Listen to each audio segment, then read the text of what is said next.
Offshore platforms like Lunskoye-a, or Lun-A for short, are more often reached by air rather than by sea.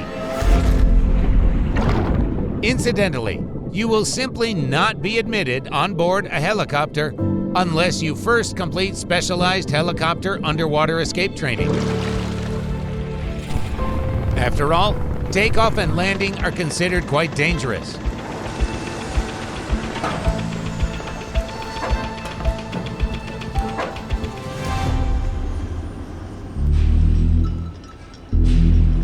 The platform itself is a full-fledged mini-city.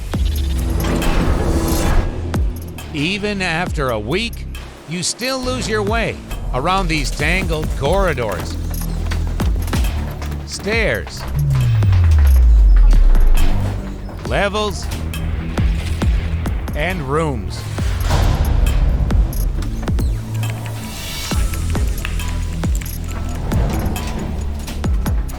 However, this colossus may be generally divided into two large areas: production and accommodation. The first area has everything for hydrocarbon production and platform operation.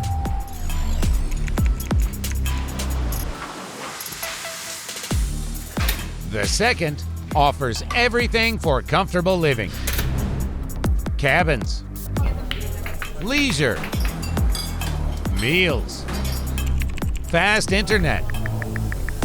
It seems that you are in a hotel on the mainland rather than on a reinforced concrete tech island in the open sea.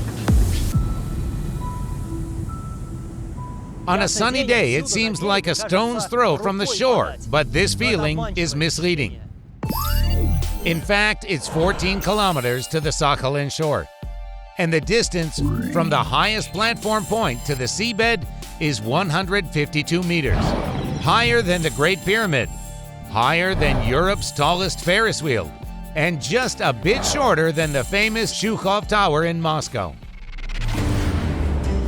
Particular interest is stirred by the platform supports, or in scientific terms, gravity-based structures. These are gigantic structures resting on the seabed, designed to withstand both the weight of the platform and the pressure of pack ice in winter, and even potential seismic loads. Moreover, each support is also a structure with internal spaces and communications. For example, the first support has seawater pumps. They desalinate water for further use on the platform. The third support has the main export pipelines for transporting gas to Sakhalin. The fourth one has embedded sewage system caissons. And the second support has wells for hydrocarbon production. In total, there are 1, 2, 3, in some 24 wells, each with a depth between 2,000 and 3,000 meters. The Lunskoye field, just like all the others, by the way, is not a single large cavity like a cave, but an area of scattered finely porous rocks like sandstone. Thus, wells are drilled down and in different directions to maximize the gas extraction area, and the distances are enormous. Some wells extend their reach as far as 9 kilometers away from the Lunskoye-a platform. But how are multiple holes made in the ground if the platform itself is stationary? The answer is obvious. The drilling rig is mobile. This means it can move left, right, forwards, and back. If we take a look at this whole thing from above, we can see that it moves inside a rectangle. And if we put this rectangle in a circle, we will get a cross-section of one of the gravity supports of the platform.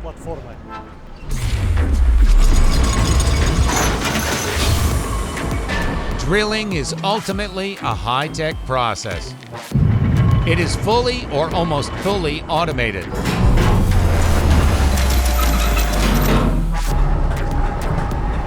Mechanisms are operated from a protected operator's cabin. But the production of hydrocarbons is not just about drilling. Gas conditioning for future transportation to the mainland is no small task either. We are so used to pure gas at home that we have no idea what it looks like underground. Down there, it's a heck of a mix of methane, sand, produced water, and various impurities like condensate. Directing such natural gas to the main export pipelines is strictly forbidden. Pipelines can be damaged quickly if nothing is done, for example, with produced water in gas. Here is why. Gas flow in the pipelines is accompanied by the temperature fluctuating up and down. The pressure also fluctuates up and down. As a result, water vapor condenses into almost snowflakes that stick to the inner pipe walls in turn. Well, not into snowdrifts, though it looks similar, but into gas hydrate plugs, which clog the pipe tightly. One such clog means a full stop for gas production and transportation. Now then, in order to prevent this, natural gas is conditioned here on the platform. For example, by adding monoethylene glycol, a substance well known to drivers. Monoethylene glycol, or ethylene glycol, is an antifreeze agent. It is part of windscreen washer fluids and brake fluids, so that the fluids don't freeze in the cold. It's the same here. Ethylene glycol prevents water, which remains in natural gas, from freezing. Scientifically, it prevents gas hydrates in the pipeline. Monoethylene glycol is added here, and after that, we can say that's it. The natural gas is ready to leave the platform. It leaves through one of the platform's supports, through two pipes on the bottom of the Sea of Okhotsk. Having reached Sakhalin, the gas is subject to multi-step drying and separation processes. All of them take place at the onshore processing facility, abbreviated as OPF. Here they are, the two pipes from Lunskoye platform. By the way, the distance from here to the coast of the Sea of Okhotsk is 6 kilometers, and 46 kilometers to the nearest inhabited area. The region here is extremely wild and deserted. A common question asked here is, have you seen bears on the way? What the? Bears, as well as foxes, hares, the entire fauna of Sakhalin, including the unusual Siberian musk deer, can all be found in the local forests.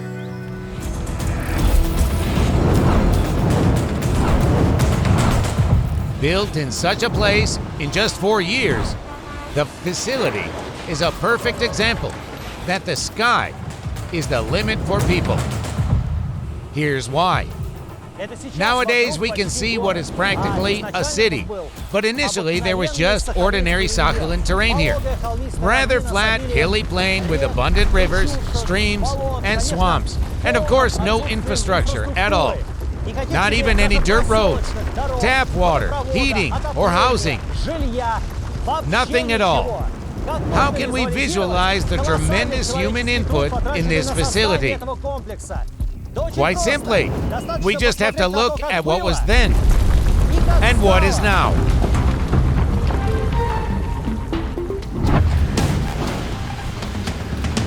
So, what is the purpose of the OPF?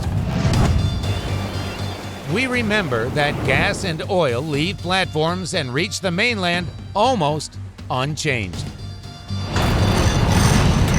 For example, gas from the Lunskoye-a contains ethylene glycol, produced water and condensate, and a blend of liquid hydrocarbons, while crude oil from the northern offshore platforms has associated gas. Now, this whole mix must be separated. The verb comes from the Latin word separatio. Here is the first separator. It is called a three-phaser here because it divides natural gas into three components: methane, condensate, and water with ethylene glycol. Well, simply put, gas is separated from liquid. Yet nothing is dumped or discarded. The OPF is eco-friendly and interconnected with all facilities in the chain of production, conditioning, and transportation of hydrocarbons. It even generates electricity on its own by burning natural gas produced on the platform. But that's not all. The energy from these gas turbines is enough to operate the entire facility and the offshore platform as well. From here, electricity flows back along an underground cable to Lunskoye-a.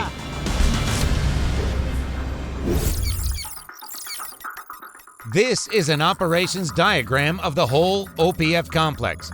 Ethylene glycol is dewatered and directed back to the Lun-A platform for reuse. Condensate extracted from natural gas is blended with oil to form a single product. Purified from water, ethylene glycol and condensate treated natural gas is fed into a separate pipeline. This is how the whole system works.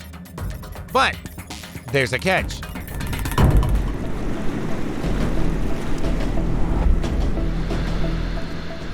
Any gas field has reservoir pressure, in other words, underground pressure. For example, it is 110 bar in different wells for the Lunskoye field, while it can reach 115, 117, 120, even 125 bar for other ones, for now. But as gas is produced, reservoir pressure naturally decreases, and gas should be fed to the onshore facility at a pressure of at least 86.5 bar.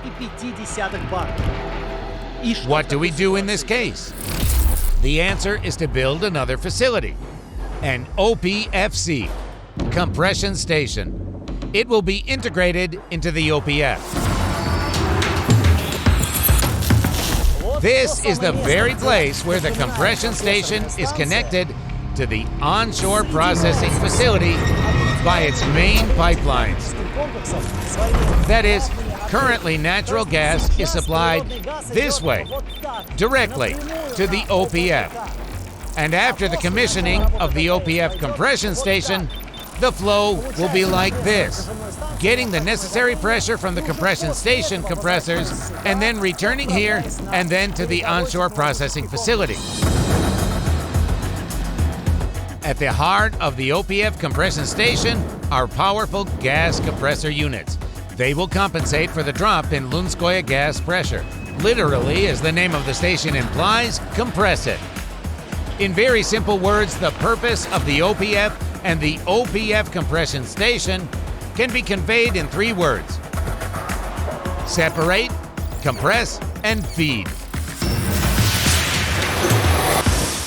That is, separate initial crude hydrocarbons from the offshore platforms into their component elements, maintain pressure, and dispatch the products, such as oil and gas with over 90% methane, further along the process chain. So the story ends where it began. Let us recall. Here are the gas pipes from the Lun-A platform.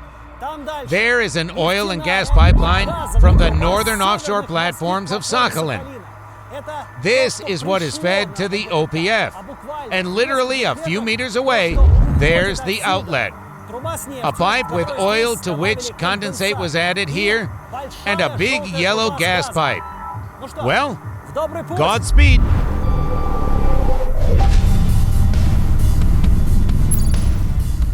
This route runs almost along the entire island.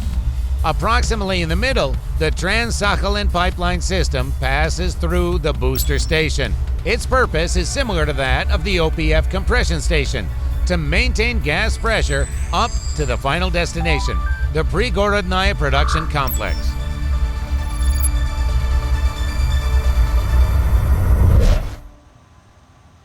The pipeline emerges on the surface in the south of Sakhalin Island, and here natural gas is subject to an incredibly unusual transformation.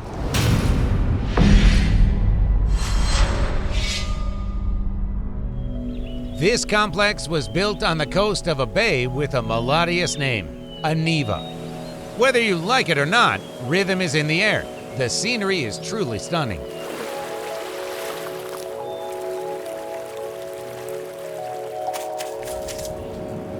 The bay is free of ice in winter, and therefore this is the perfect place for year-round oil and gas shipments. Oil is at first fed into these tanks, and then pumped onto sea tankers.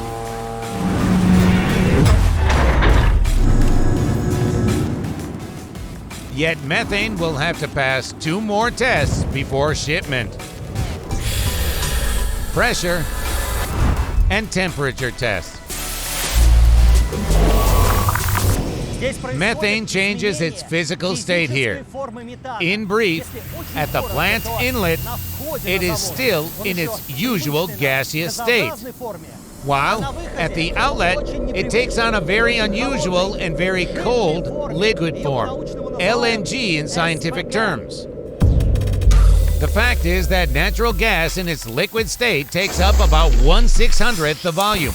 Admittedly, it must be cooled down for this to a significant extent, down to minus 165 degrees.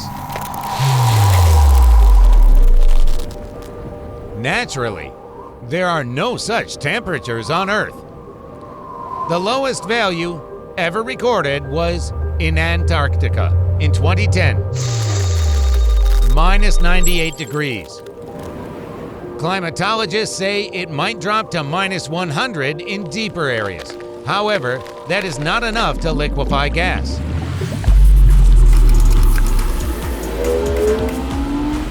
But people are able to overcome nature's barriers with technology.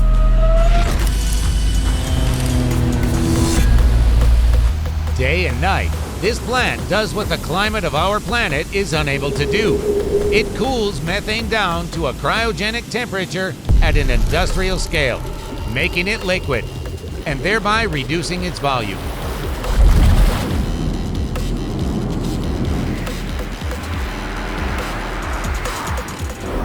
The plant has a borderline. It is not demarcated in any way, but experts know that here, gas is still in its usual, if I may say so, dry state. From here, it gradually converts into liquid.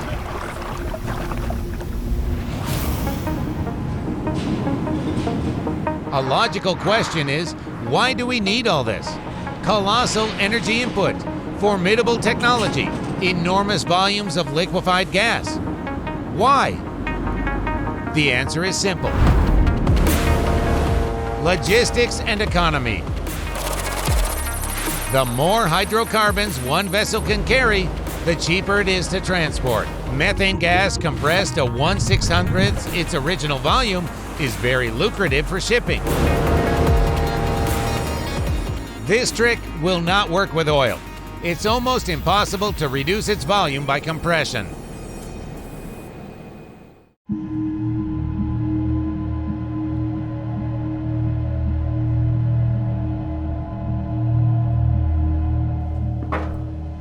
Probably, a non-expert might have a seemingly logical question.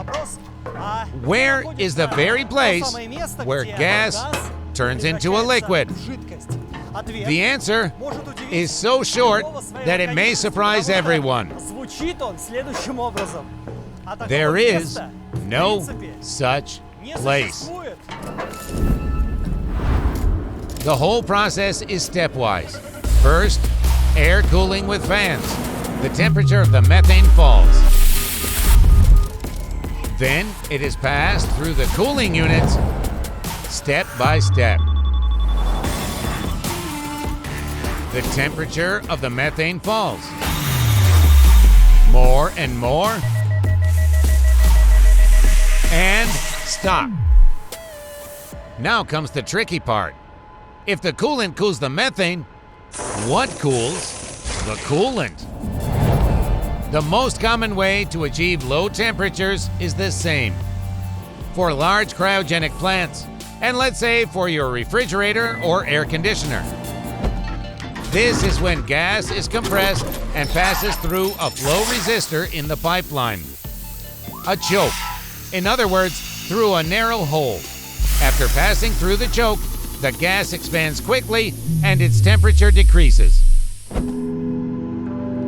Thus, methane is cooled down step by step to the target, minus 165 degrees, becoming a liquid, shrinking in volume, fed to the tanks for storage. These are, in fact, giant thermoses. As the poet Yesenin said, we should step back for better observation. Well, of course, this sounds nice, but in order to perceive the true size of these structures, you need to climb them. And then you feel how colossal they are when you are walking, just like this, on the top of a 100,000 cubic meter tank. Yes, this is certainly a tremendous thing.